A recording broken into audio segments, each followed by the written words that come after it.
अस्सलामुअलैकुम। Welcome to Urdu कहानी नामा। तिलिस्मी और जादुई कहानियों के लिए हमारे चैनल को सब्सक्राइब कर लीजिए, शुक्रिया। बिस्मिल्लाहिर्रहमानिर्रहीम। वीरान हवेली का आसेब, पार्ट 15। जंजीर मेरे जिस्म से एक धमाके के साथ टकराई और मेरे जिस्म के साथ सांप की तरह लिपट गई। मुझे ना कोई चोट लगी और ना ही दर्द महसूस हुआ, लेकिन जंजीर ने मुझे जकड़ लिया था। जंजीर का एक सिरा लाश के हाथों में था। इसने मुझे अपनी तरफ खींचना शुरू कर दिया। मैंने बहुत कोशिश की कि लाश की तरफ ना जाऊं और किसी जगह रुक जाऊं, लेकिन मेरे कदम उखड़ रहे थे और कोई तिलिस्मी ताकत मुझे लाश की तरफ लिए जा रही थी। लाश ने ज़ोर से जंजीर को झटका दिया। मैंने दोनों हाथों से जंजीर को पकड़ा और झटका देकर जंजीर उसके हाथों से छुड़ानी चाहिए। मेरे झटके में एक ऐसी कुव्वत आ गई थी कि लाश के हाथों से जंजीर छूट गई और इस पर लर्जा तारी हो गया। मेरे देखते ही देख लाश हड्डियों का ढांचा बनकर फर्श पर बिखर गई। इसके साथ ही मेरे जिस्म के साथ लिपटी हुई जंजीर गायब हो गई। मैंने खुदा का शुक्र अदा किया और दलान का जायज़ा लिया। मुझे यकीन था कि रोहिणी यहीं कहीं होगी।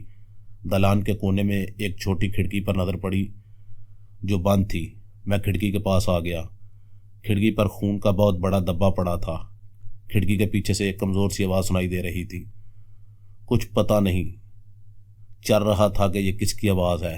मैंने खिड़की करीब होकर आवाज़ को गौर से सुना। यह किसी औरत की आवाज़ थी। वो डरावने लहजे में किसी को कह रही थी, तू रघु के तिलिस्म से जिंदा बचकर निकल आई थी, लेकिन मेरा तिलिस्म तेरी रूह के अंदर जज़ब हो गया है। ये तेरे जिस्म को आहिस्ता आहिस्ता दहकता हुआ अंगारा बना देगा। मैंने इसकी आवाज़ को पहचान लिया। यह असेबी लड़की नतालिया की आवाज़ थी, बल्कि इसके आसेब की आवाज़ थी। इसके साथ ही मैं समझ गया कि वो किससे मुखातब है। वो जिससे मुखातब थी वो स्वाय रोहिणी के और कोई नहीं हो सकता था। मैं खिड़की के साथ कान लगाए सुन रहा था। नतालिया के असेब ने रोहिणी का नाम लेकर कहा, तूने इस्लाम कबूल करके हमारे देवताओं के बुतों को पाश पाश कर दिया था। देवता तुमसे इसका भी बदला लेंगे। फिर मुझे रोहिणी की आवाज़ सुनाई दी। ये आवाज़ जैसे किसी कुएं में से आ रही थी। रोहिणी ने कहा, मैं खुशकिस्मत हूँ कि मैंने अपनी ज़िंदगी में ही बुत परस्ती से तौबा करके इस्लाम की रोशनी से अपना सीना मुनव्वर कर लिया। मैं जिस अजाब में मुब्तला हूँ, ये मेरे अपने एक गुनाह की सज़ा मुझे मिल रही है, जिसकी मुद्दत अल्लाह की रहमत के सदक़े बहुत थोड़ी रह गई है। फिर मेरी रूह तमाम आलाइशों से पाक हो जाएगी और मैं नेक रूहों की दुनिया की तरफ अपना सफ़र शुरू कर दूँगी। नतालिया के असेब ने गज़बनाक आवाज़ में कहा, मैं देखती हूँ तुम्हें यहाँ से कौन बचाता है। अब तो इस कुएं में जलकर राख हो जाएगी। फिर ऐसा हुआ कि किसी गैबी ताकत ने मेरे हाथ को बंद खिड़की पर रखकर आहिस्ता से दबाया। खिड़की खुल गई। मैं डर के पीछे हटने लगा तो मेरा जिस्म पीछे हटने की बजाय अपने आप खिड़की की तरफ बढ़ा और मुझे खुद भी नहीं मालूम कि मैं कैसे खिड़की में से गुजर गया। क्या देखता हूँ कि मैं एक नीम रोशन बहुत बड़े गार में हूँ, जिसकी छत से जाले लटक रहे हैं और एक इंसानी साया गार के वस्त में गोल चबूतरे के पास खड़ा नीचे देख रहा है। अब मुझ पर एक और हैरत अंगेज़ इंकशाफ हुआ कि खिड़की में से अंदर दाखिल होते ही मेरा मादी जिस्म गायब हो गया था। मैं समझ गया कि कोई ताकत मेरी मदद कर रही है। अब मुझे ये डर था कि अगरचे मैं गायब हूँ, लेकिन नतालिया का सेम मुझे इस हालत में भी ज़रूर देख लेगा। मैंने इस गैबी हालत में ही एक कोने की तरफ जाकर छुपने की कोशिश की, लेकिन मेरे कदम कोने की तरफ जाने की बजाय चबूतरे की तरफ उठते चले गए। मैं अपने आप चबूतरे के पास आ गया। मैंने देखा कि जिसको मैं चबूतरा समझ रहा था वह एक कुएं की गोल मंडेर है और इसके पास नतालिया खड़ी नीचे देख रही है। नतालिया इंसानी शक्ल में ही थी, मगर इसके चेहरे पर वहशत के आसार थे। इसकी आंखों से जैसे चिंगारियां फूट रही थी। मैं इससे 3 कदम के फासले पर खड़ा था, लेकिन वो मेरी तरफ नहीं देख रही थी। साफ लग रहा था कि इसे मेरी मौजूदगी का एहसास नहीं है। फिर भी मैंने डर के मारे कोई हरकत न की और अपनी जगह पर साकत होकर खड़ा रहा। नतालिया का सेब टिकटिकी बांधे गर्दन नीचे की एक कुएं में देख रहा था। उसने गजीली आवाज़ में कहा, रोहिणी, तुम मेरी ताकत को नहीं जानती। मैंने तुम्हारे जिस्म में जो असेबी तिलिस्म दाखिल किया है वो तेरा कातिल है। तेरी मौत है, एक ऐसी मौत जो तुझे मरने के बाद भी मारती रहेगी। नतालिया के असेब ने एक ऐसा भयानक कहका लगाया कि गार के दीवारें लर्ज गईं। मैं खुद गैबी हालत में अपनी जगह पर हिल गया, मगर अपनी जगह पर साबित कदमी से खड़ा रहा, क्योंकि मुझे यकीन हो चुका था कि नतालिया का सेब मुझे नहीं देख रहा। नतालिया ने दोनों बाजू फैलाकर खुदा जाने कौन सी चड़ेलों की जुबान में कोई मंत्र पढ़कर कुएं में फेंका और कहा, ये आग है जो मैंने तेरे ऊपर फेंकी है। नतालिया के सेब ने एक और भयानक कैका लगाया और पीछे हट गई। फिर इसने चारों तरफ अपनी निगाह अंगारा ऐसी आंखों से देखा। मैं इसके बिल्कुल पास खड़ा था, मगर वो मुझे ना देख सकी और चीख मारकर गायब हो गई। इसके गायब होने के बाद 1 मिनट मैं अपनी जगह पर भूत बना खड़ा रहा। मैं तसल्ली कर लेना चाहता था कि वो वहाँ से दफ़ा हो चुकी है। 1 मिनट तौक़ुफ़ के बाद मैं तेज़ी से कुएं के काम पर आ गया और नीचे झांक कर कहा, रोहिणी घबराओ नहीं, मैं तेरी मदद के लिए आ गया हूँ। मेरी आवाज़ ने जैसे रोहिणी की मुर्दा रूह में ज़िंदगी की भरपूर ताकत भर दी थी। इसने फ़ौरन अपनी नॉर्मल आवाज़ में कहा, शेरवान शेरवान, मैं जानती थी कि तुम मेरी मदद करने ज़रूर आओगे, लेकिन तुम मुझे दिखाई नहीं दे रहे। मैंने कहा, मैं गायब हूँ। रोहिणी ने कहा, खुदा के लिए कुछ देर के लिए किसी जगह छुप जाओ, नतालिया का सेब अभी यहीं होगा। मैंने कहा, वो दफ़ा हो गया है, मैंने खुद इसे गायब होते देखा है। क्या इसने तुम्हें नहीं देखा था? रोहिणी ने पूछा। मैंने जवाब दिया, नहीं, मैं इसे नज़र नहीं आया था। रोहिणी ने पूछा, तुम गायब कैसे हो गए? मैंने कहा, मुझे खुद मालूम नहीं, मैं खिड़की में से जैसे ही अंदर आया गायब हो गया। रोहिणी ने आप भर कर कहा, शेरवान, खुदा तुम्हारी मदद कर रहा है। अब मुझे यकीन हो गया है कि नतालिया का सेब मेरा कुछ नहीं बिगाड़ सकता। रोहिणी, तुम कुएं से बाहर आओगी? मैंने पूछा। रोहिणी, तुम कुएं से कैसे बाहर आओगी? मैंने पूछा। रोहिणी की आवाज़ आई, मेरी बात गौर से सुनो शेरवान। कुएं की मडेर के करीब दीवार के पास मिट्टी का एक मटका पड़ा है। इसके अंदर एक खोपड़ी है। इस खोपड़ी को मटके से बाहर निकालो। इस पर 5 बार अल्लाह पाक का नाम पढ़कर फूंको, फिर सब ठीक हो जाएगा। मैंने ऐसा ही किया। कुएं की मडेर के पीछे दीवार की तरफ गया। वहाँ एक मटका पड़ा था। मटके के साथ मकड़ियों के जाले चिमटे हुए थे। मैंने जालों को हटाने के बाद मटके के ढक्कन को उठाकर अंदर हाथ दाखिल कर अब खोपड़ी बाहर निकाल ली। ये एक इंसानी खोपड़ी थी।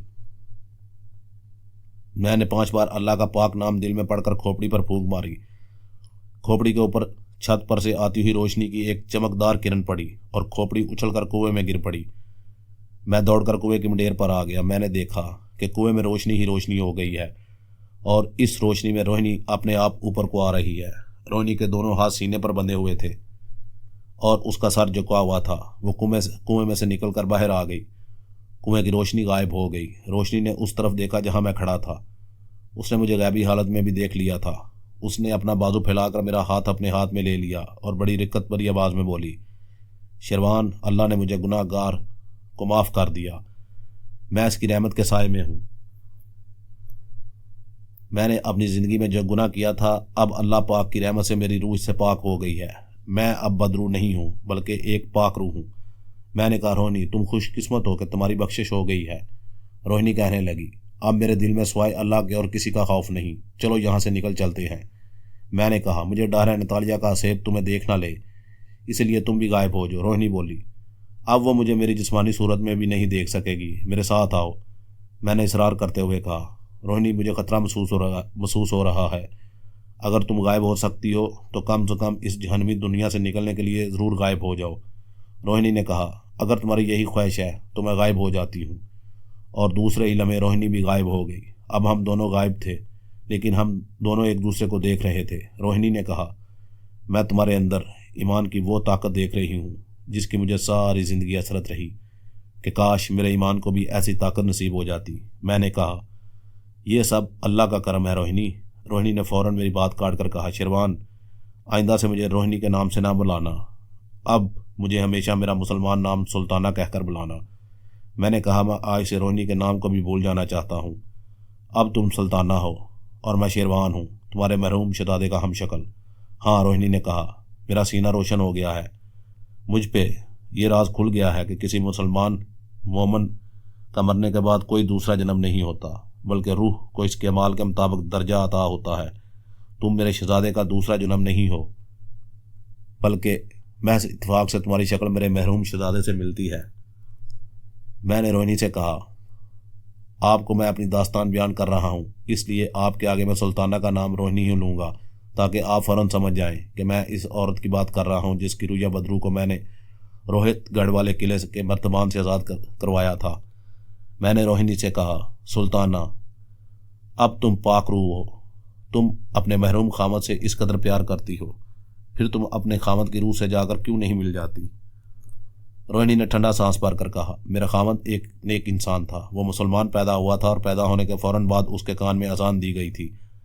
इसकी रूह जन्नत के जिस मुकाम जिस दर्जे में है वहाँ तक अभी मेरी रसाई नहीं है। जब मेरी रूह का रहा सहा महल भी उतर जाएगा तो मैं इस रोज़ अपने खामद की रूह से जाकर मिल जाऊंगी। हम बातें करते गार की खिड़की में से निकलकर गार के अंदर से गुजर रहे थे और गार के धाने के पास पहुंच गए। हम गार से सलामती के साथ निकल आए। आगे वही दलदल वाला छोटा सा मैदान था जिसमें मैंने एक औरत और एक मर्द को आधा दलदल में डूबा हुआ मदद के लिए पुकारते देखा था। गार के अंदर से निकलने के बाद मैंने रोहिणी से कहा, मैं खिड़की में दाखिल होने के बाद गायब हो गया था, लेकिन खिड़की में से निकलने के बाद मैं अपनी ज़ाहिरी शक्ल में वापस नहीं आया, इसकी क्या वजह है? रोहिणी कहने लगी, ये मैं भी नहीं जानती, हो सकता है तुम किसी भी वक्त अपनी इंसानी सूरत में वापस आ जाओ। गार में से निकलने के बाद रोहिणी ने मेरा हाथ थाम कर मुझे अपने साथ ही ज़मीन की सतह पर से 10-15 फीट ऊपर उठा लिया था। दलदल के ऊपर से गुजरने के बाद आगे वही पहाड़ था जिसमें से तूफ़ानी दरिया निकलकर एक तरफ को मुड़ गया था। रोहिणी कहने लगी, हम गार में से नहीं निकलेंगे बल्कि पहाड़ के ऊपर से निकल जाएंगे। इससे बेहतर बात और क्या हो सकती थी कि मैं गार के अंदर के तरीक माहौल से बच गया था। हम पहाड़ के ऊपर आ गए। पहाड़ हमारे नीचे काफ़ी नीचे रह गया था। इसके बाद वो स्याह ड्रोनी चट्टानों का सिलसिला था जिसके तंगो तरीक राहदारियों में से तूफ़ानी दरिया क़यामत का डरावना शोर मचाता बह रहा था। मैंने रोहिणी से कहा, सुल्ताना, मैंने ज़िंदगी में इतना खौफनाक दरिया नहीं देखा। अगर मेरे खुदा की मदद मेरे साथ ना होती तो मैं इसके करीब से कभी भी नहीं गुजर सकता था। रोहिणी कहने लगी, शेरवान, हकीकत में यह दरिया और ये अजाब देने वाली दलदल मैदान और अजदहा क्या है इसका तुम्हें इल्म नहीं है।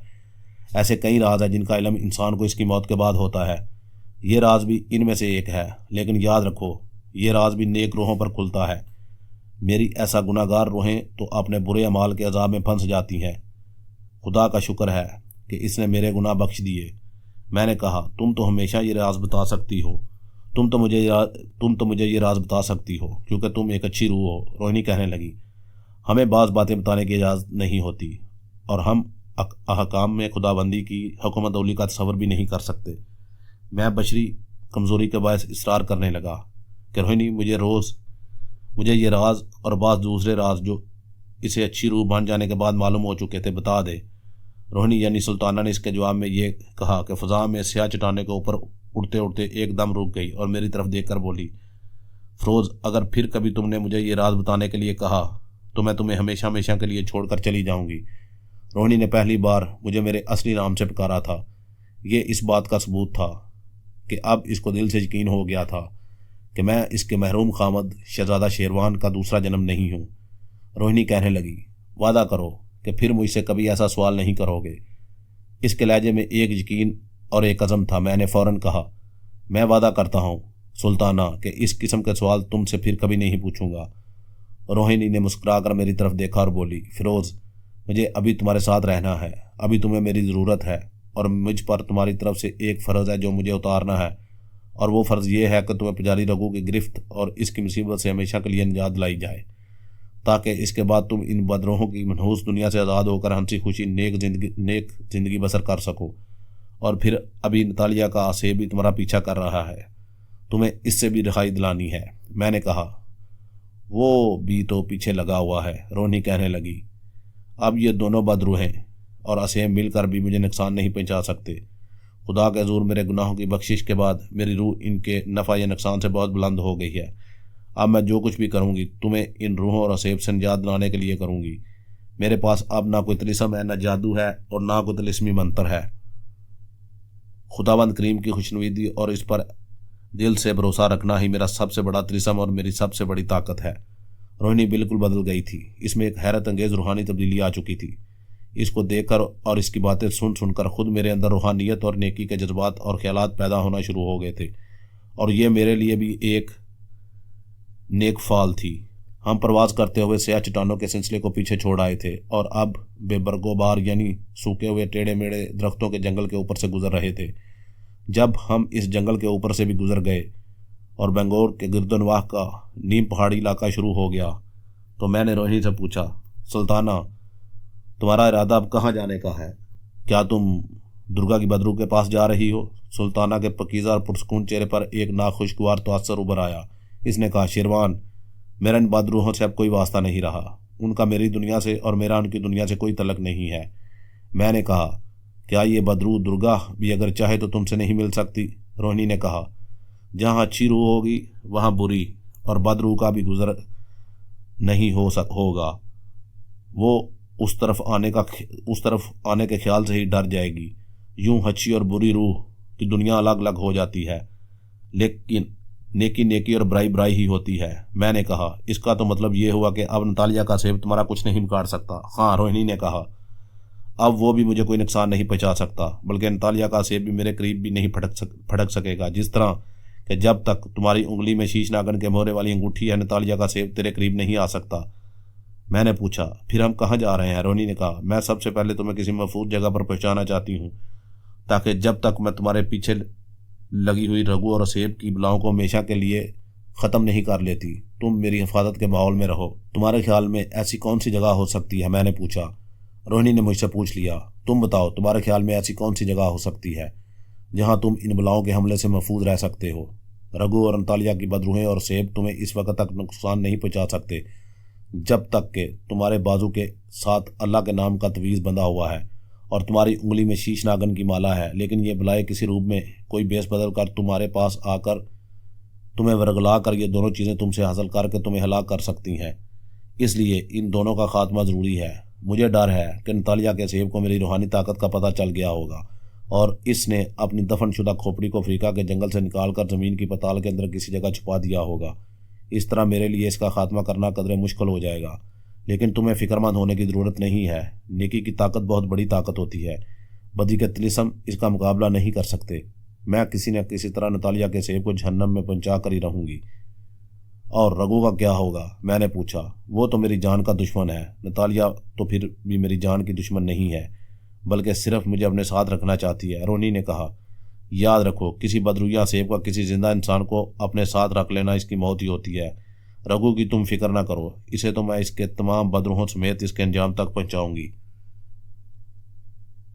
हम प्रवास करते हुए बंगलोर शहर को भी पीछे छोड़ चुके थे। रोहिणी ने मुझसे पूछा, तुम कहाँ जाना पसंद करोगे? मुझे अपने बचपन के दोस्त मुंबई वाले जमशेद का ही ख्याल आ गया।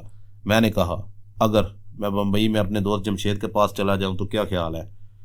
इसके साथ मेरा दिल भी लगा रहेगा। रोहिणी ने कहा, तुम्हारे दोस्त की जगह नतालिया के सेब ने देख ली है। तुम्हें याद है कि जब हम वहाँ थे और तुम्हारे दोस्त के गैराज के बाहर बैठे हुए थे, एक साधु वहाँ से गुजरा था और इसने रुक कर मेरी तरफ घूर कर देखा था। मैंने कहा, हाँ मुझे याद है। रोहिणी बोली, जैसा कि मैंने तुम्हें तुम्हारे सामने दुर्गा को भी बताया था, वो साधु नहीं बल्कि नतालिया के सेब की भेजी हुई बदरू थी। वो हम दोनों की तलाश में वहाँ आई थी। अब तुम वहाँ गए तो नतालिया के सेब को फ़ौरन पता चल जाएगा और मुमकिन है वो किसी दूसरे बेस में किसी बदरू को तुम्हारी अंगूठी चुराने के लिए भेजे, क्योंकि एक बार तुम्हारे हाथ की शीश नागन वाली अंगूठी नतालिया के कब्जे में आ गई तो फिर तुम सारी ज़िंदगी के लिए नतालिया के सेब के कैदी बन जाओगे और फिर शायद मैं भी तुम्हारी कोई मदद नहीं कर सकूंगी। मैंने कहा, लेकिन सुल्ताना, मेरा जमशेद के साथ दुनिया में और कोई यार दोस्त भी तो नहीं है, कोई रिश्तेदार भी नहीं है, और फिर किसी अजनबी और अकेली जगह पर रहा तो नतालिया का असेब सानी से मुझे अपना शिकार बना सकेगा। अपने दोस्त जमशेद के पास रहूँगा तो नतालिया की भेजी हुई बदरू को मुझे वरगलाने का इतनी आसानी से मौका नहीं मिल सकेगा। ये तो तुम ठीक कह रहे हो, रोहिणी ने कहा। तो फिर मुझे जमशेद के पास बम्बई ले चलो, मैंने फैसला करते हुए कहा। लेकिन वहाँ तुम्हें हर वक्त चौकस होकर रहना होगा। रोहिणी ने मुझे हदायत की। इसकी तुम फिक्र ना करो। मैंने कहा, मुझे नतालिया के सेब और इन बदरूहों का काफ़ी तजर्बा हो चुका है, मैं उनकी बू दूर से ही पा लेता हूँ। तो फिर चलो बम्बई की तरफ चलते हैं, रोहिणी ने मुस्कुरा कर कहा और मेरा हाथ थाम कर अपना रुख मशरक की तरफ कर लिया। बम्बई वहाँ से ज़्यादा फासले पर नहीं था। जिस वक़्त रोहिणी ने अपना रुख मशरक की तरफ किया तो उसने मुझे कहा, उस वक़्त हम भोपाल के ऊपर से गुजर रहे थे और भोपाल के बाद बड़ा शहर हम जिस फसाई रास्ते से जा रहे थे होशंगाबाद और फिर खंडवा था। इसके बाद नासिक का शहर आ जाना था, जो बम्बई से रेल का 1.5-2 घंटे का सफ़र था। चुनाचे हम बड़ी जल्दी बम्बई के नवाही आबादियों के ऊपर पहुंच गए। अब तो बम्बई का शहर बहुत फैल गया है और भारत की हुकूमत ने इसका नाम भी बम्बई से मुंबई रख दिया है। असल में ये शहर हिंदुओं की एक देवी बम्बा देवी के नाम पर आबाद हुआ था। इस ज़माने में भी इसका नाम मुंबई या बम्बे रख दिया था। जिस वक्त हम बम्बई शहर के ऊपर आए इस वक्त शाम का वक्त था और शहर की रोशनियां जगह जगह जगमगा रही थी। मुझे तो कोई अंदाज़ा नहीं था कि जमशेद का इलाका किस तरफ है, मगर रोहिणी को सब मालूम था। इसने शहर की रोशनी के ऊपर एक चक्कर लगाया और फिर मुझे साथ लेकर एक रेलवे स्टेशन के बाहर सड़क के फुटपाथ पर उतर आई। कहने लगी, ये वही लोकल स्टेशन है जिसके करीब तुम्हारे दोस्त का फ्लैट और गराज है। मैंने भी स्टेशन को पहचान लिया था।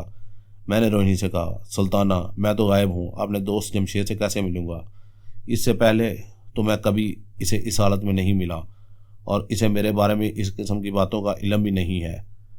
हम एक जगह फुटपाथ पर रुक गए थे। रोहिणी कहने लगी, इस बारे में मैं क्या कह सकती हूँ, क्योंकि मैंने तुम्हें गायब नहीं किया, तुम खुद ब खुद गायब हुए हो सकता है तुम अपने आप जाहिर हो जाओ। इसका मतलब है मुझे किसी जगह जाहिर होने का इंतज़ार करना पड़ेगा। रोहिणी ने कहा, आगे चलते हैं, शायद इस दौरान तुम अपनी असल शक्ल में वापस आ जाओ। हम फुटपाथ पर चल नहीं रहे थे, बल्कि ज़मीन से 1 फुट बुलंद होकर फ़िज़ा में तैर रहे थे। हमारी रफ्तार इतनी ही थी जैसे हम चल रहे हों। थोड़ी दूर ही गए थे कि मेरे जिस्म को एक हल्का सा दचका लगा और मैं अपनी इंसानी शक्ल में वापस आ गया। रोहिणी ने मेरी तरफ मुस्कुरा कर देखा और बोली, खुदा का शुक्र है तुम आयन वक़्त पर अपनी असली हालत में वापस आ गए। मेरे दोस्त जमशेद का ऑटो स्टोर और गराज अब हमारे सामने था। जमशेद मुझे बाहर नजर ना आया। रोहिणी ने कहा, अपने दोस्त को ना बताना कि मैं भी तुम्हारे साथ हूँ। मैंने कहा, तुम जैसे कहती हो मैं वैसे ही करूँगा। जमशेद इस वक्त अपने फ्लैट में था। मेरा सुनकर फ़ौरन नीचे आ गया। बड़ी गर्मजोशी से मुझे गले लगा लिया और हैरान होकर कहने लगा, फ़रोज़, तुम अचानक किस तरफ से निकल आते हो और फिर अचानक कहाँ गायब हो जाते हो? मैंने कहा, जमशेद, चाहे कुछ हो मगर मैं तुम्हें मिलने के लिए आ तो जाता हूँ। तुम मुझसे ये ना पूछो कि मैं कहाँ से आता हूँ और कहाँ गायब हो जाता हूँ। मैं तुमसे वादा करता हूँ कि जब वक़्त आएगा तो सबसे पहले मैं तुम्हें बताऊँगा कि मैं अचानक कहाँ से आ जाता हूँ और फिर अचानक कहाँ गायब हो जाता हूँ। जमशेद हंसकर कहने लगा, ठीक है भाई, मैं तुमसे कभी नहीं पूछूंगा, लेकिन वादा करो कि तुम इस तरह कभी कभी मुझसे मिलने के लिए आते रहोगे। हम गराज के बाहर कुर्सियों पर बैठ गए। मैंने कहा, फ़िक्र ना करो, मैं इस दफ़ा काफ़ी दिन तुम्हारे पास रहूँगा। खुदा करे कि ऐसा ही हो। जमशेद ने हंस कर कहा। मैं देख रहा था, रोहिणी गायब हालत में हमारे दरमियान मौजूद थी, मगर जमशेद इसे नहीं देख सकता था। आखिर जमशेद से रहा ना गया। कहने लगा, पिछली बार तुम आए थे तो तुम्हारी बीवी भी तुम्हारे साथ थी। इस दफ़ा तुम भाभी को अपने साथ क्यों नहीं लाए? मैंने रोहिणी की तरफ देखकर कहा, वो मेरे साथ ही है। जमशेद ने हैरान होकर कहा, क्या मतलब है तुम्हारा? मैंने कहा, मेरा मतलब है कि सुल्ताना का ख्याल मेरे साथ है, इस तरह मेरे साथ ही है। जमशेद हंसने लगा, यार, तुमने अचानक कैसे शादी कर ली? कुछ भाभी के बारे में भी बताओ। क्या वो तुम्हारी कोई रिश्तेदार खातून थी? तुमने किसी दूसरी बरादरी में शादी की है? मैंने कहा, ये मैं भी तुम्हें अभी नहीं बता सकता। अच्छा, बताओ कि तुम्हें कितने दिन का वीज़ा मिला है? जमशेद ने कहा। मैंने इसके हाथ पर हल्की सी थपकी देते हुए कहा, खातर जमा रखो, इस बार मैं 3 माह का वीज़ा लगवा कर आया हूँ। तुम्हारा सामान कहाँ है? इसने पूछा। मैंने कहा, मैं अपने साथ कोई सामान नहीं लाया, बस 3 कपड़ों में आया हूँ। इस दौरान मैंने नोट किया कि रोहिणी मेरे सामने वाली कुर्सी पर गायबी हालत में बैठी सड़क पर से गुजरने वालों का बड़े गौर से जायजा ले रही है। शायद इसे डर था कि नतालिया के सेब ने मेरी सुराख रुसानी के लिए किसी बदरू को इंसानी बेस में न भेजा हो। मैंने और जमशेद ने रात का खाना इकट्ठे खाया। इसके बाद हम बातें करने लगे। रोहिणी गायबी हालत में कमरे में मौजूद थी। वो थोड़ी थोड़ी देर के बाद खिड़की के पास जाकर बाहर बाजार में जाकर देख लेती थी कि रघु पुजारी या नतालिया के असेब का भेजा हुआ आदमी तो किसी बेस में बाहर मौजूद नहीं है। जब रात ज़्यादा हो गई तो मैं दूसरे कमरे में सोने के वास्ते आ गया। रोहिणी भी मेरे साथ ही आ गई थी। मैं बराबर बाहर निगाह रखे हुए थी। अभी तक तो हालात ठीक जा रहे हैं। हमारे दुश्मनों में से ना तो कोई खुद हमारी तलाश में यहाँ आया है और ना उन्होंने अपनी किसी बदरू को भेजा है। मैंने कहा, मेरा ख्याल है कि इन्हें हमारे फरार का भी इल्म नहीं है। रोहिणी मेरे पलंग के सामने कुर्सी पर बैठ गई। कहने लगी, अपने दुश्मन से कभी गाफिल ना होना, और ये असेब और बदरूहों को सब पता लग जाता है। नतालिया को मेरे फरार का इसी वक्त इल्म हो गया होगा, लेकिन गुनाह धुल जाने के बाद मेरी रूह में नेकी की ताकत आ गई है। असेब और बदरूहें नेक पाक रूहों के करीब नहीं आती। वो हमारी खुशबू दूर से ही महसूस कर लेती हैं और भाग जाती हैं। मैंने रोहिणी से कहा, सुल्ताना, ये बात मैं तुम्हें बताना भूल गया हूँ। जब से तुम्हारी रूह के गुनाह धुल गए हैं और तुम पकीज़ा रूह बन गई हो, मुझे तुम्हारे जिस्म से बड़ी रूह परवर धीमी धीमी खुशबू आती महसूस होने लगी है। रोहिणी कहने लगी, ये रहमत खुदाबंदी की खुशबू की एक हल्की सी झलक है। अभी मैं पकीज़ा और नेक रूहों के पहले दर्जे में ही हूँ। यही वजह है कि मैं तुम्हारे साथ ज़मीन पर भी चल फिर लेती हूँ, क्योंकि अभी मेरे अंदर दुनियावी ख्यालात और दुनियावी ख्वाहिशें मौजूद हैं, और ये दुनियावी ख्वाहिशें तुम्हें तुम्हारे दुश्मनों से छुटकारा दिलाने की ख्वाहिश है, ताकि तुमने मुझ पर जो एहसान किया है वो बोझ उतार दूँ। हम दुनिया के बोझ साथ लेकर रूहानी दर्जे तय नहीं कर सकते, और मेरा दूसरा बोझ मेरे महरूम खामद से मेरी मोहब्बत है। ये भी एक दुनियावी जज्बा है। नेक रूहों को बुलंद दर्जों तक पहुंचने के लिए दुनिया की तमाम मोहब्बतों को अपने से अलग करना पड़ता है और सिर्फ अल्लाह पाक की मोहब्बत में सरशार होना होता है। अभी मेरी रूह में ये कमज़ोरियाँ मौजूद हैं, इसलिए मैं रूहानी बुलंदी की पहली सीढ़ी पर ही हूँ। लेकिन मैं जानती हूँ कि मैं बहुत जल्द इन फ़ानी दुनियावी जज्बों से आज़ाद होकर सिर्फ खुदाए वाहद की इबादत गुजार और सिर्फ इसी की हमद सना करने वाली रूह बन जाऊँगी। फिर तुम मुझे कभी इस दुनिया में नहीं पाओगे। रोहिणी यानी सुल्ताना ने पहले कभी मेरे साथ ऐसी रूहानी अजमतों वाली गुफ्तगू नहीं की थी। इसकी बातें खुद मेरे अंदर एक रूहानी बुलंदी का एहसास पैदा कर रही थी, और खुदा पर मेरा ईमान और पुख्ता हो रहा था, और मेरा दिल गवाही देने लगा था कि सब तारीफ़ अल्लाह ही के लिए है जो सारे जहानों का मालिक है। मैंने रोहिणी से कहा, सुल्ताना, रूहानियत के इस मुकाम पर पहुँचने के बाद क्या तुम अपने मुश्तरका दुश्मन रघु और अंतालिया के सेब को हलाक कर सकोगी? रोहिणी ने इसके जवाब में कहा, हम मनशाए खुदाबंदी के मुताबिक अमल करती हैं। जिस तरह जादू टोना करने वाले और बदरूह कुव्वत के कानून में दखल अंदाजी करके बाज़ मकासद अपनी मर्ज़ी के मुताबिक हासिल करने की कोशिश करते हैं, हम ऐसा नहीं करते। ये हमारे मसलक के ख़िलाफ़ है। हम कानून कुदरत के ख़िलाफ़ वर्जी का तसव्वुर भी नहीं कर सकते।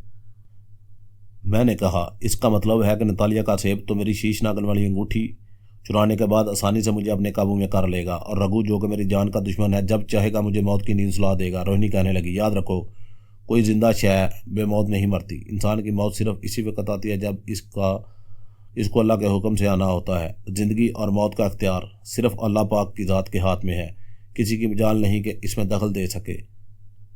लेकिन रोहिणी, मैंने कहा, बाज़ जादू टोनों से तो इंसान अपने मकसद हासिल करने में कामयाब भी हो जाता है, फिर ऐसा क्यों होता है?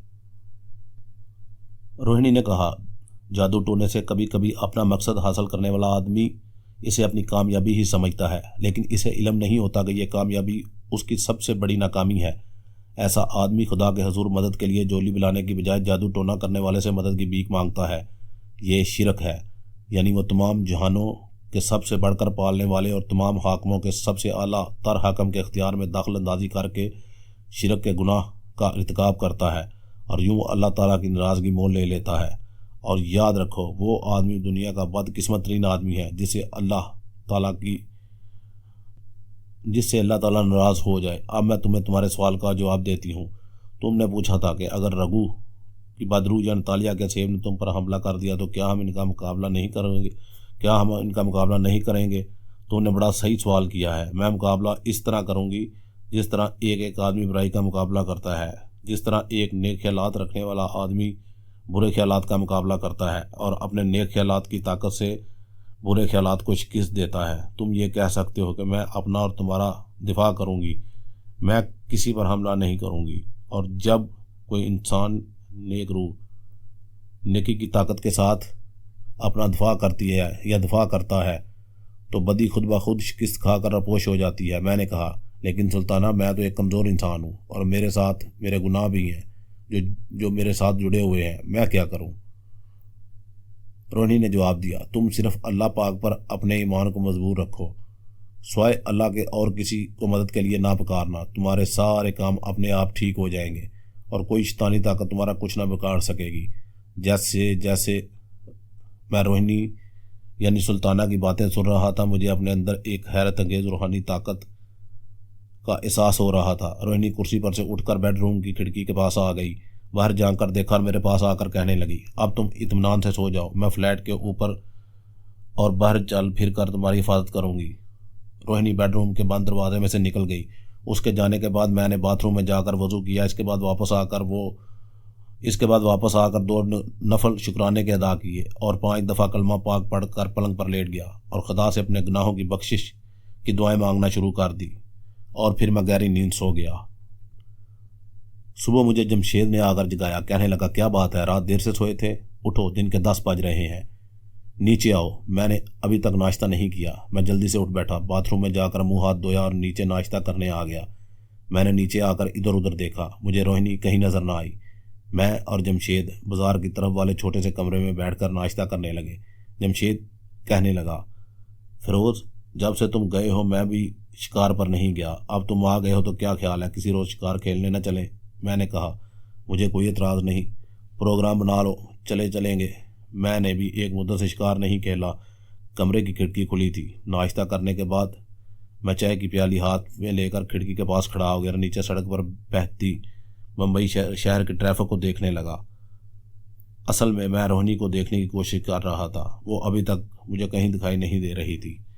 जमशेद अभी तक नाश्ते की मेज़ पर ही बैठा नाश्ता कर रहा था। इसने मुझे आवाज़ देकर कहा, फिरोज़ यार, मेरे साथ चाय की दूसरी प्याली ही पी लो, तुम बड़ी जल्दी नाश्ता करते हो। मैं नाश्ते की टेबल पर आकर बैठ गया और अपने लिए चाय की दूसरी प्याली बनाने लगा। बम्बई का इलाका मरतूबा इलाका है, वहाँ बारिशें भी होती हैं, इसलिए इस इलाके में चाय बहुत पी जाती है। आदमी चाय ना पिए तो जिस्म टूटने लगता है। मरतूब आबो हवा आदमी को सुस्त बना देती है। चनाचे हिंदुस्तान के तमाम मशरक़ी और मगरबी साहिल के शहरों में चाय का बहुत रिवाज है। जनूबी हिंदुस्तान में मौसम और ज़्यादा गर्म मरतूब हो जाता है क्योंकि वहाँ बारिशें बहुत होती हैं। चनाचे बंगलोर, मद्रास और दूसरे जनूबी शहरों में काफ़ी बहुत ज़्यादा पी जाती है। वहाँ चाय की निस्बत काफ़ी का रवाज आम है। मैं चाय की दूसरी प्याली का एक एक घूंट पी रहा था और कमरे में इधर उधर भी देख लेता था। मैं हैरान था कि रोहिणी अभी तक क्यों नहीं आई। मेरे इधर उधर बार बार देखने को जमशेद ने नोट कर दिया और पूछने लगा, तुम इधर उधर क्या देख रहे हो? मैंने कहा, कुछ नहीं, वैसे ही देख रहा हूँ। इतने में मुझे रोहिणी दरवाजे में से कमरे में दाखिल होती नजर आई। रोहिणी के साथ बातें करते हुए ऐसा होता था कि मैं तो इसकी आवाज़ सुन लेता था मगर वहाँ पर मौजूद कोई दूसरा आदमी उसकी आवाज़ नहीं सुन सकता था। रोहिणी को देखकर मेरे मुंह से बेख्तियार निकलने ही लगा कि तुम कहाँ थी, मगर मैं जल्दी ही संभल गया कि जमशेद ने सुन लिया तो वह हैरान होकर पूछेगा कि तुम किससे मुखातब हो। रोहिणी सीधी मेरे पास आकर मेरे पास जो कुर्सी थी उस पर बैठ गई। कहने लगी, मैं इलाके में बदरूहों की सुरागसानी करती ज़रा दूर निकल गई थी। तुम परेशान तो नहीं हुए? अब मेरे मुंह से निकल गया, थोड़ा परेशान तो ज़रूर था। मेरा जुमला जमशेद ने सुन लिया। वो मेरे सामने बैठा था, उसने तो सुनना ही था। तज्जब से मेरी तरफ देखकर बोला, तुम किस लिए परेशान थे फिरोज़? मैंने पूछा, मेरा पासपोर्ट तुम कहाँ से लाओगी? उसने कहा, वो सामने वाली अलमारी का निचला दराज खोल कर देखो, एक लिफाफे में तुम्हारा पासपोर्ट मौजूद है। मैं उठकर अलमारी के पास गया, उसके निचले दराज को खोला तो अंदर भूरे रंग का एक लिफाफा पड़ा था। लिफाफा लेकर मैं रोहिणी के पास आकर बैठ गया। इसे खोलकर देखा तो इसमें एक पाकिस्तानी पासपोर्ट था। पासपोर्ट पर मेरी फ़ोटो भी लगी हुई थी और इसके नीचे मेरा नाम फिरोज़ुद्दीन और वल्दियत भी लिखी हुई थी। मैंने वर्क उल्ट कर देखा, एक वर्क पर बाकायदा मुंबई का वीज़ा लगा हुआ था और साथ पाकिस्तान में इंडिया के हाई कमिश्नर के वीज़ा ऑफिस की मोहर भी लगी हुई थी। मैंने मुस्कुरा कर रोहिणी की तरफ देखा। ये तुम कहाँ से लाई हो? रोहिणी ने कहा, यह मत पूछो कि मैं ये कहाँ से लाई हूँ और ये कहाँ से आया है। इतना मैं तुम्हें ज़रूर बताना चाहूँगी, ये जाली पासपोर्ट नहीं है, बिल्कुल असली पाकिस्तानी पासपोर्ट है। और ये भी सुन लो कि जब तुम्हारी बम्बई में क़याम की मुद्दत ख़त्म हो जाएगी या जिस दिन तुम्हें मेरे साथ यहाँ से वापस जाना होगा, ये पासपोर्ट अपने आप गायब हो जाएगा।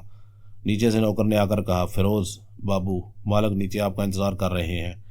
मैंने पासपोर्ट को लिफाफे में डाला, लिफाफा अपनी पतलून की जेब में रखा और दूसरी बुश शर्ट पहन कर नीचे आ गया। रोहिणी भी मेरे साथ ही नीचे आ गई। जमशेद अपनी पुरानी खटारा जीप की ड्राइविंग सीट पर बैठा मेरा इंतज़ार कर रहा था। मुझे देखकर बोला, आ जाओ यार। मैं जीप में इसके साथ वाली सीट पर बैठ गया और जीप पुलिस स्टेशन की तरफ रवाना हो गई। जीप की छत नहीं थी। मैंने सर उठाकर ऊपर को देखा, मुझे रोहिणी जीप के ऊपर साथ साथ उड़ती दिखाई दी। मुझे इत्मीनान हो गया। हम पुलिस स्टेशन पहुंच गए। थानेदार हिंदू था और इसके दफ्तर के बाहर AR खांडेकर की तख्ती लगी हुई थी। वो बड़े इत्तेफाक से जमशेद को मिला और बोला, सेठ, आज कैसे आना हो गया? बैठो बैठो। जमशेद ने कहा, खांडेकर साहब, ये मेरा दोस्त है, इसका नाम फिरोज़ है। वो पाकिस्तान से ख़ास तौर पर वीज़ा लेकर मुझसे मिलने आया है। मरहट्टा थानेदार ने कहा, बात क्या है बोलो। क्या इसकी जेब कट गई है बम्बई में? जमशेद ने कहा। अरे नहीं खांडेकर बाबू, आपके होते हुए इलाके में ऐसे जराइम बिल्कुल नहीं हो सकते। फिर क्या बात है? थानेदार ने पूछा। तब जमशेद ने थानेदार को बताया कि मेरे दोस्त से एक गलती हो गई है कि उसने बम्बई आने के फ़ौरन बाद पुलिस स्टेशन पर रिपोर्ट नहीं की थी। थानेदार ने अब मुझे घूरते हुए देखकर पूछा, तुम बम्बई किस रोज से आए हुए थे? मैंने कहा, एक दिन पहले एंटर हुआ था। सर, बस रिपोर्ट करना याद नहीं रहा। I am very sorry sir. थानेदार ने कहा, अपना पासपोर्ट दिखाओ। मैंने पासपोर्ट दे दिया। थानेदार देर तक पासपोर्ट के वर्क उलट पलट कर देखता रहा। फिर इस वर्क को बड़े गौर से देखा जिस पर मेरा वीज़ा लगा हुआ था और साथ ही भारतीय हाई कमिश्नर की मोहर लगी हुई थी। थानेदार ने पासपोर्ट मुझे वापस देते हुए जमशेद से कहा, सेठ, पासपोर्ट तो तुम्हारे दोस्त का एकदम ठीक है, वीज़ा भी ठीक लगा हुआ है, मगर इसे आते ही थाने में रिपोर्ट करनी चाहिए थी। इसने ऐसा नहीं किया, इसलिए मुझे कानूनी कार्रवाई पूरी करनी होगी। जमशेद ने तशवीश के साथ पूछा, किस किस्म की कार्रवाई खांडेकर बाबू? थानेदार ने हंसकर कहा, अरे सेठ, घबराने की कोई बात नहीं है।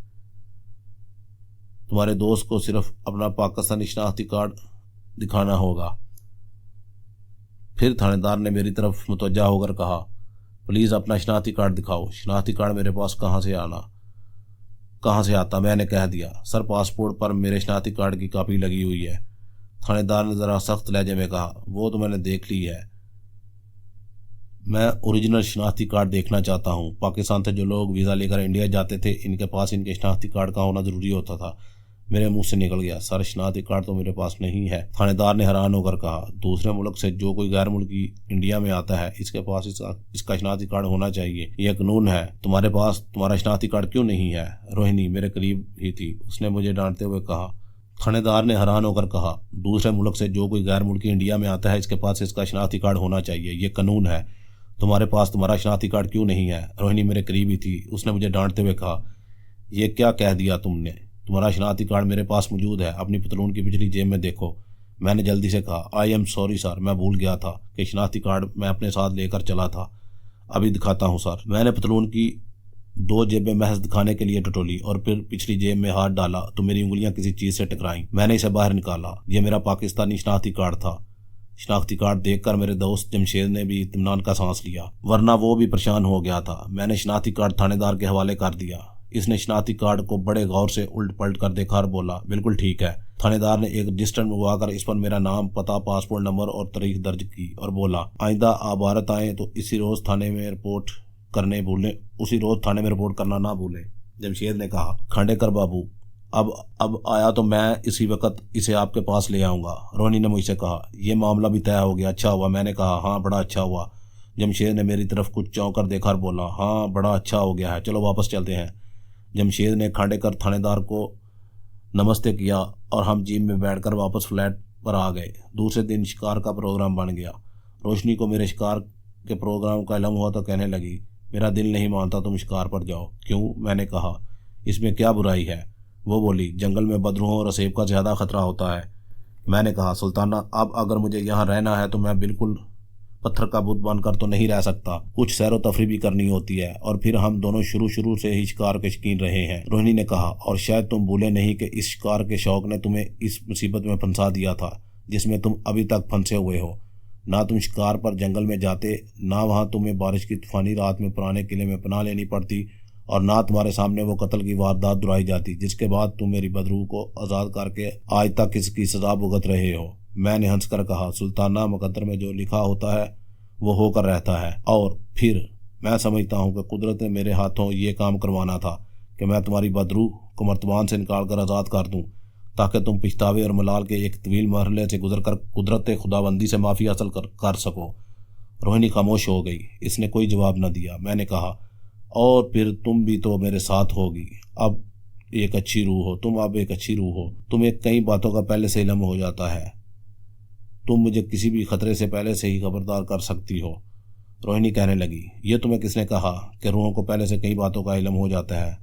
जिस तरह बाद आदमियों की छठी हिस्स बड़ी तेज़ होती है और इन्हें किसी आने वाले खतरे का सिग्नल मसूल हो जाता है, इसी तरह एक अच्छी रूह को भी कभी कभी किसी खतरे की बात का एहसास हो जाता है, लेकिन किसी चीज़ का तफसील से इल्म हो जाना इसके बस में नहीं होता। आलमुल गैब सिर्फ अल्लाह ताला की ज़ात है। हाँ, वो अपनी रहमत से किसी नेक रूह को थोड़ा सा ये वसफ़ दे दे, ये अलग बात है, लेकिन इस नेक रूह पर वाजिब है, बल्कि लाजम हो जाता है कि वो कुदरत के दिए हुए इस अतिये को बेजा इस्तेमाल ना करे। मैंने कहा, इसका मतलब है कि तुम्हें ख़तरे का एहसास तो हो सकता है ना? हाँ, थोड़ा थोड़ा पेशगी एहसास हो जाता है, रोहिणी ने जवाब दिया। मैंने कहा, तो फिर मैं शिकार पर जाने से क्यों डरूं? अगर कहीं कोई ऐसी वैसी बात होने वाली होगी तो तुम मुझे खबरदार कर देना, मैं इसी वक्त शिकार से वापस आ जाऊंगा। रोहिणी कहने लगी, फिर भी मेरा दिल नहीं मानता कि तुम शिकार खेलने जंगल में जाओ। मैं हंस पड़ा। सुल्ताना, कभी कभी तुम बिल्कुल बच्चों की तरह जिद करने लगती हो। वो बोली, क्या करूं, ये मेरी तुमसे मोहब्बत है जिसके हाथों मजबूर हो जाती हूँ। बस इस दुनिया की यही एक कमज़ोरी मेरे साथ रह गई है। मैंने और जमशेद ने शिकार की तैयारियां शुरू कर दी। बंदूकें राइफलें साफ़ करके इन्हें ऑयल वगैरह दिया गया। जमशेद के 3 मुलाजम अब्दुल वगैरह भी हमारे साथ शिकार पर जा रहे थे। वो हमेशा शिकार पर साथ जाते थे। अब्दुल शिकार का गोश्त बड़ा अच्छा पकाता था और बंदूक का निशाना भी बड़ा अच्छा लगाता था। आखिर एक दिन हम 2 जीपों में शिकार का साजोसामान रखकर शिकार पर रवाना हो गए। जैसा कि मैं पहले बयान कर चुका हूँ, हम बम्बई के करीब जंगल में ही शिकार खेलने जाया करते थे। ये जंगल हमारे देखे वाले थे। बम्बई से हम दिन के वक्त नाश्ता करके निकले थे। दोपहर के वक्त हम बम्बई से 100-150 मील के फासले पर वाक़ एक बहुत बड़े और घने जंगल में पहुंच गए। इस जंगल में हिरन और नील गाय का शिकार बहुत मिलता था। कभी कभी कोई शेर चीता भी इस जंगल में आ निकलता था, मगर शेर और चीते आमतौर पर इस जंगल के बहुत आगे जहाँ दरिया बहता था वहाँ ही रहते थे। हमने घने जंगल में एक जगह पड़ाव डाल लिया। अब्दुल 2-3 जंगली मुर्गियाँ शिकार करके ले आया। इन्हें भून कर पकाया और हमने इन्हें खाकर कुछ देर आराम किया और शाम होने से पहले कुछ देर पहले जंगल में शिकार के लिए निकल पड़े। हिरनों की डारें आमतौर पर शाम के वक्त तालाबों पर पानी पीने आती थी, मगर इस रोज वहां कोई हिरन दिखाई ना दिया। मैंने जमशेद से कहा, आज ये हिरन किस तरफ पानी पीने निकल गए हैं? वो कहने लगा, मैं भी पहली बार देख रहा हूँ कि तालाब पर एक भी हिरन नहीं है। चलो आगे चलते हैं। जंगल में इस जगह 2-3 छोटे बड़े तालाब थे। हम दूसरे तालाब पर गए, वहां भी कोई हिरन या चितेल ना मिला। इसी तरह तीसरा तालाब भी खाली पड़ा था। जमशेद बोला, मैं अपनी शिकारी जिंदगी में पहली बार ये बात देख रहा हूँ कि शाम के वक्त तालाब पर एक भी हिरन नहीं है। मैंने कहा, कहीं हिरन डर कर इस जंगल से फरार तो नहीं हो गए? जमशेद ने कहा, ऐसा पहले कभी नहीं हुआ। हिरन को सिर्फ शेर का ही डर होता है, लेकिन शेर से डर कर आज तक कोई हिरन जंगल छोड़कर जाता नहीं देखा, ना कभी सुना है। फिर हिरन कहाँ चले गए? मैंने पूछा। जमशेद बोला, ये मम्मा मेरी समझ से बाहर है। रोहिणी इस वक्त हमारे साथ चल रही थी। इसे मालूम था कि अगर वो मुझसे कोई बात करेगी तो इसकी आवाज़ मेरे सिवा और कोई नहीं सुन सकेगा। इसने मुझसे मुखातब होकर कहा, शेरवान, मुझे इस जंगल में किसी असेब की बू महसूस हो रही है। शायद हिरन इस असेब की बू पाकर ही यहाँ से भाग गए हैं। मैंने कहा, क्या जानवर भी असेब और बदरूहों से डरते हैं?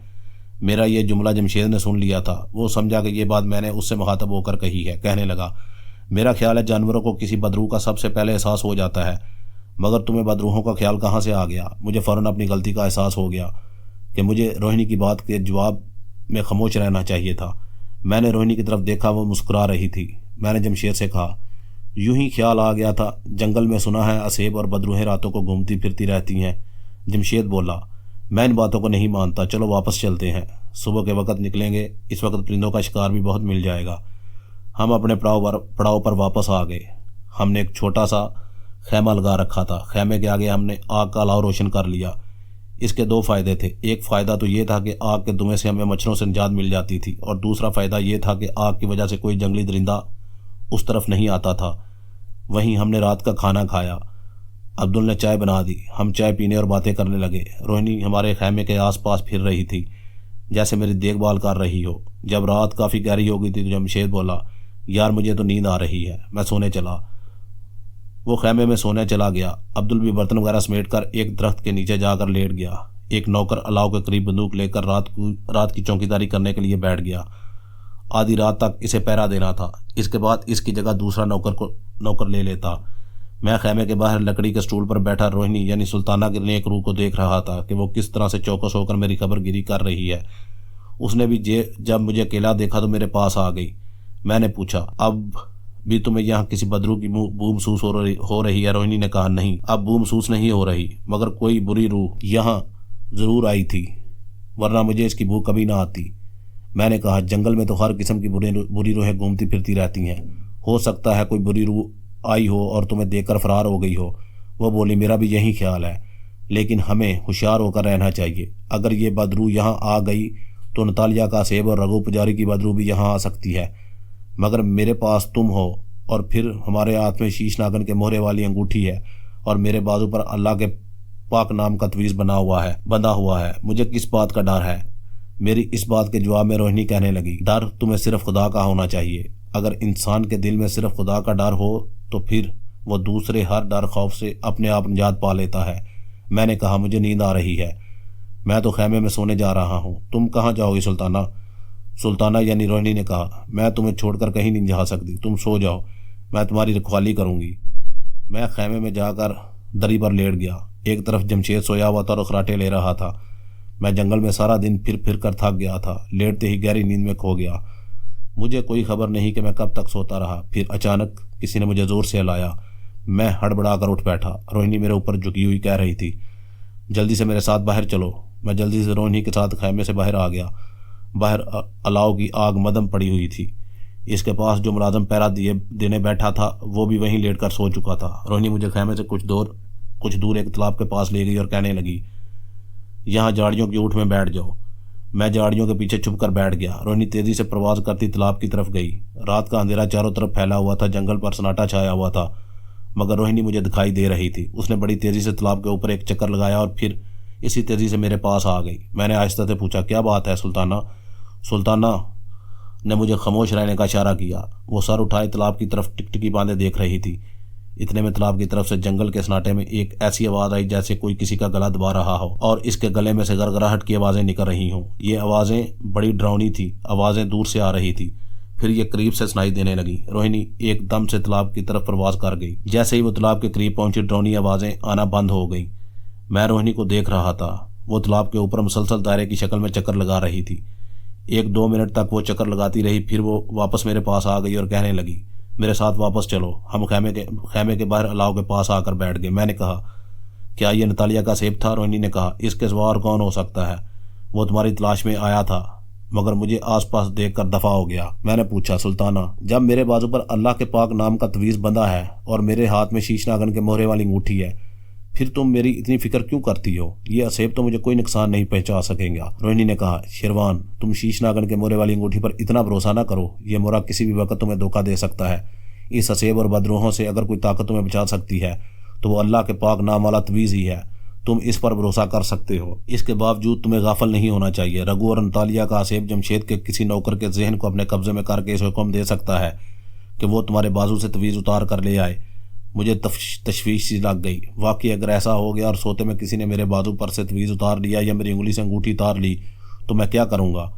रोहिणी का तो ये बदरूहें कुछ नहीं बिगाड़ सकेंगी, क्योंकि वो इनकी मनहूस दुनिया से निकल आई है। बल्कि बदरूहें तो इसके करीब भी नहीं आएंगी। लेकिन मैं रूह नहीं हूँ। मैं तो एक आम कमज़ोरियों वाला गुनाहगार इंसान हूँ। मुझे तो ये बदरूहें 1 सेकंड में अपने कब्जे में कर लेंगी। लेकिन मैंने अल्लाह के ख्याल और इस पर ईमान की ताकत से अपने दिल को मजबूत किया। और रोहिणी से कहा, सुल्ताना, मुझे अपने खुदाबंद पर भरोसा है। मेरा अपने खुदा पर ईमान है। बदी की शैतानी ताकतें मुझे कोई इज्जत नहीं पहुंचा सकती। इसके बावजूद मैं तुम्हारी हदायत पर अमल करूंगा और हर वक्त अपने दुश्मनों से होशियार रहूंगा। हम 3 दिन तक जंगल में शिकार खेलते रहे। इस दौरान रोहिणी मेरे साथ रहकर मेरी हिफाजत करती रही। फिर हम वापस बम्बई आ गए। बम्बई आने के बाद रोहिणी ने मुझे कहा, शेरवान, तुम्हें अकेला छोड़कर जाने को मेरा दिल तो नहीं चाहता, लेकिन मेरा जाना भी बड़ा ज़रूरी है। हमारे दुश्मन पुजारी रघु और नतालिया का सेब हमारे खिलाफ ज़रूर कोई ख़तरनाक मनसूबाबंदी कर रहे होंगे। हमें उनसे बेखबर नहीं रहना चाहिए। मैं पता लगाना चाहती हूँ कि वो हमारे खिलाफ क्या साजिशें कर रहे हैं और क्या चाल चलने वाले हैं, ताकि हम पहले से इसका दवा सोच लें। मगर तुम कहाँ जाओगी? मैंने रोहिणी से पूछा। वो कहने लगी, ये मैं तुम्हें नहीं बता सकती, लेकिन इतना तुम यकीन रखो कि मुझे कुछ नहीं होगा और मैं अपने और तुम्हारे दुश्मनों को हमेशा के लिए ख़त्म करके ही आऊँगी। मैंने उससे पूछा, क्या मैं इस जगह तुम्हारा इंतज़ार करूँ? इसने कहा, इससे महफूज जगह मेरे ख्याल में तुम्हारे लिए और कोई नहीं है। तुम बिल्कुल बेफिक्र होकर रहना। मैं दरमियान में आकर तुमसे मिलती रहूँगी और तुम्हारी खैरियत मालूम करती रहूँगी। लेकिन एक बात का ख़ास ख्याल रखना, और वो ये कि अपने बाजू से अल्लाह के पाक नाम वाला तवीज़ किसी हालत में भी अपने से अलग ना करना। मैंने कहा, मैं इसे कभी अपने से जुदा नहीं करूँगा, तुम बेफिक्र रहो। रोहिणी ने कहा, अब मैं जा रही हूँ। बहुत जल्द मैं अपने दुश्मनों के नापाक अज़ाइम का सुराख लगाकर वापस आ जाऊँगी। और रोहिणी यानी सुल्ताना गायब हो गई। बम्बई में मुझे अपने दोस्त जमशेद के पास रहते हुए रोहिणी के जाने के बाद मज़ीद एक हफ़्ता गुजर गया। एक दिन जमशेद मुझे कहने लगा, फ़िरोज़ तुम्हारे वीज़े की मुद्दत 1 माह है, इसमें बाकी 10-11 दिन ही रह गए हैं। बम्बई में कई तारीख़ी मकामात ऐसे हैं जो तुमने अभी तक नहीं देखे, इनमें एलोरा के कदीम गार भी हैं। मैंने कहा, हाँ यार, मैंने उनका नाम तो सुना है, इन गारों में क्या है? जमशेद ने कहा, इन गारों की तारीख़ ये है कि जब हिंदुस्तान में महात्मा गौतम बुद्ध का बुद्ध मत बड़ी तेज़ी से फैल रहा था तो यहाँ के हिंदू धर्म के ब्राह्मणों को बड़ी तशवीश हुई कि अगर बुद्ध मत इसी तरह फैलता चला गया तो इनका हिंदू मत ख़त्म होकर रह जाएगा। मगर ब्राह्मण कुछ नहीं कर सकते थे क्योंकि हिंदुस्तान में राजा अशोक की हुकूमत थी जो बुद्ध मत का मानने वाला था और जिसकी वजह से बुद्ध मत को बड़ा फ़रोग़ मिल रहा था।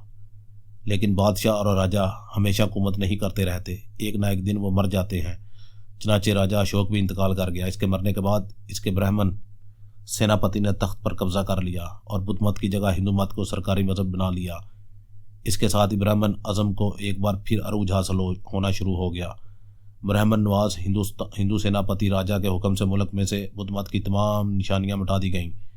बुद्ध मत वालों की तमाम खानकाहें और इबादतगाहें मस्मार कर दी गईं और बुद्ध राहिबों की पकड़ दकड़ शुरू हो गई। कई राहों को पकड़कर जेल में डाल दिया गया। सैकड़ों की तादाद में बुद्ध राहिब, जिन्हें बख्शू कहते हैं, मुल्क से फरार हो गए और उन्होंने श्रीलंका और हिंद, चीनी और तिब्बत में जाकर पनाह ली। कुछ बुद्ध राहिब ऐसे थे कि जिसके दिल में ख्याल आया कि इन्हें हिंदुस्तान से फरार नहीं होना चाहिए। इस तरह से तो हिंदुस्तान में बुद्ध मज़हब का नामो निशान भी बाकी नहीं रहेगा। वो सरेआम अपने मज़हब की इशाअत तो नहीं कर सकते थे। उन्होंने क्या किया कि बम्बई के करीब समुद्र में पहाड़ी गारों में जाकर छुप गए। इन गारों में उन्होंने गौतम बुद्ध की ज़िंदगी के मुख्तलिफ वाक़यात और इसके असूलों को गार की दीवारों के पत्थरों पर तराश कर लिखना शुरू कर दिया। कहते हैं कि महात्मा गौतम बुद्ध के ये जानसार बख्शू 11 बरस तक इन गारों में रहे और इस दौरान उन्होंने गारों की दीवारों पर महात्मा बुद्ध के कई यादगार बुत तराशे और महात्मा बुद्ध की तलीमात को गार की पथरीली दीवारों पर कंधा कर के वक़्त गुजार दिया। हिंदुस्तान की सरजमीन से महात्मा गौतम बुद्ध का बुद्ध मत बिल्कुल ख़त्म कर दिया गया और हिंदू मत का राज हो गया। ब्राह्मणों ने एक तरह से फिर अरूज हासिल कर लिया। इनके राजा के दरबारों में इस कदर ज़्यादा अमल दखल था कि राजा इनकी मर्ज़ी पूछे बगैर कोई हुक्म सादर नहीं कर सकता था। इन ब्राह्मणों को पता चला कि बम्बई के अलवरा गारों में कुछ बुद्ध राहिबों ने गौतम बुद्ध की ज़िंदगी के हालात और इसकी तलीमात कंधा की हैं, तो वो फ़ौरन गारों में पहुंच गए। वहां उन्होंने बुद्ध मत की कई मूर्तियां और मुजस्मे और कंधा की हुई तलीमात तोड़ फोड़ डाली और इनकी जगह हिंदू धर्म की देवी देवताओं के उरियाम मुजस्मे बना दिए। बस ये है एलोवेरा के गारों की मुख्तसर सी तारीख। क्या अब तुम एलोवेरा के गार देखना पसंद नहीं करोगे? मैंने फ़ौरन कहा, क्यों नहीं, मैं अभी तुम्हारे साथ एलोवेरा के गारों में चलने को तैयार हूँ। जमशेद बोला, ऐसा करते हैं कि सूरज गुरूब होने के बाद चलेंगे। आज मुझे दिन में कारोबार के सिलसिले में एक जगह जाना है। चनाचे हमारा सूरज गुरूब होने के बाद का एलोवेरा के तारीखी गार देखने का प्रोग्राम बन गया। दोपहर को जमशेद अपने कारोबारी सिलसिले में किसी से मिलने चला गया। वो सूरज गुरूब होने से 1 घंटा पहले वापस आ गया। कहने लगा, बस हम चाय पीकर निकल पड़ेंगे। मैं नहा धोकर तैयार हो गया। जमशेद भी मुँह हाथ धोकर आ गया। हम चाय मंगवाकर पीने लगे। मैंने जमशेद से पूछा, ये एलोवेरा के गार यहाँ से कितनी दूर किस जंगल में है? जमशेद बोला, यह जंगल में नहीं बल्कि समुद्र में है। क्या मतलब? मैंने पूछा। जमशेद कहने लगा, जिन पहाड़ियों के अंदर ये गार हैं वो पहाड़ियाँ बम्बई के सहल से कुछ फासले पर समुद्र में वाक़ हैं। वहाँ तक स्टीमर चलते रहते हैं। दूसरे मुल्कों के साथ दूर दूर से ये अजीबोगरीब गार देखने आते हैं।